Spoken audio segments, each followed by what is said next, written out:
In this video, I'll show you how to build an RV skirt for under $250. The benefit of this solution is that it's cheap, flexible, and most importantly, easy to do. What do you need? Reflective insulating material, some extreme weather foil tape, stakes, some scissors and a marker, and a hammer. For a 48-inch by 150-foot roll, it's $179 for the reflective insulation. For the foil tape, it's a 3-inch by 150 yard. It is $28. And then you can pick up these nails and washers for 50 cents a piece, and you'll need between 20 and 40 of these stakes.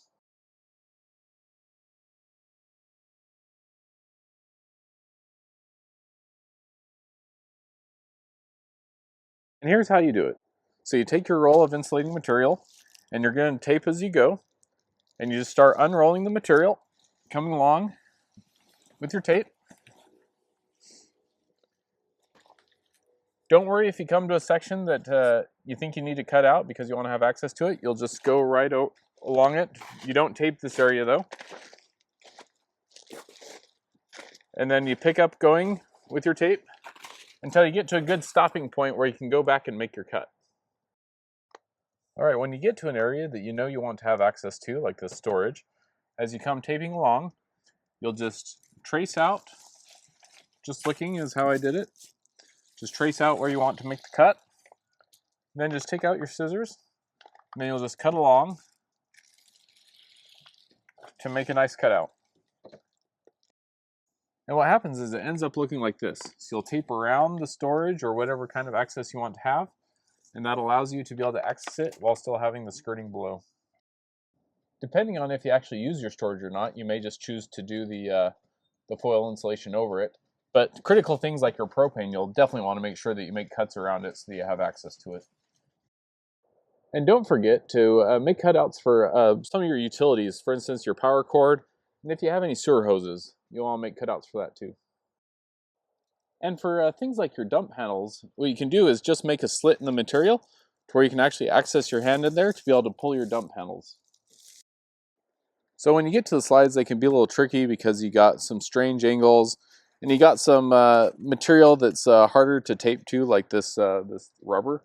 My recommendation is to just continue to tape along the edge the best you can and just really try to tuck the foil tape in there to get the best seal that you can. So one thing you want to do is make sure to leave yourself an access section to get under your RV, just in case there's any issues. And then just use a piece of your material that doesn't have to be attached to the rest to cover up this area. So once you've finished unrolling the material and taping it and making your cuts, the last step is staking it down, which I use these nails and washers to do that.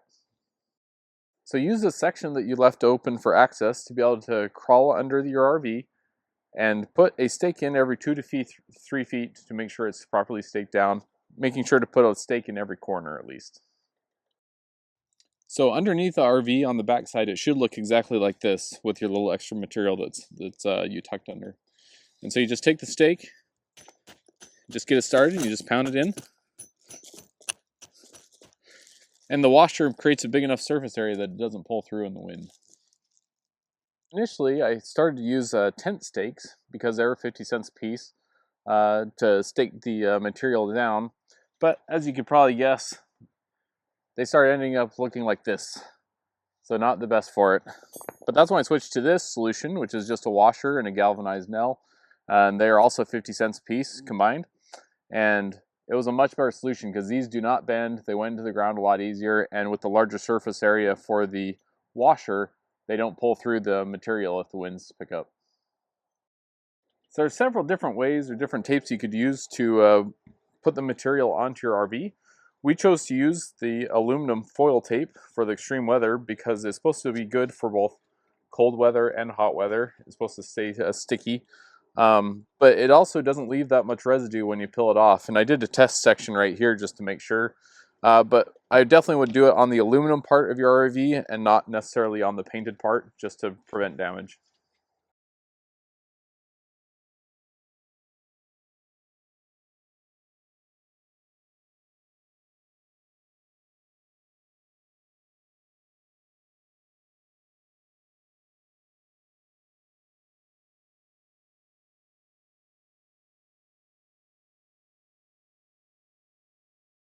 So why would you choose this material instead of some other materials out there?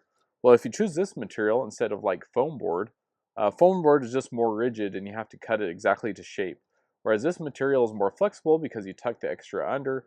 It allows you to use it in different campsites and different scenarios where you'll able to just peel it off, roll it up, and take it with you and use it in a different campsite. There are other flexible materials that you could use, like a thick canvas or even a vinyl. This solution was just the cheapest that we found, and we feel it provides the best insulation value for our RV. So in conclusion, why would you want this solution versus other solutions? Well, this solution costs under $250, or if you were to pay for a professional RV skirting, it can be anywhere between $2,000 and $3,000. The reason you'd want to do this type of RV skirting is it is considerably cheaper than a commercial option, and it is a lot more flexible and easier to do than a foam board option.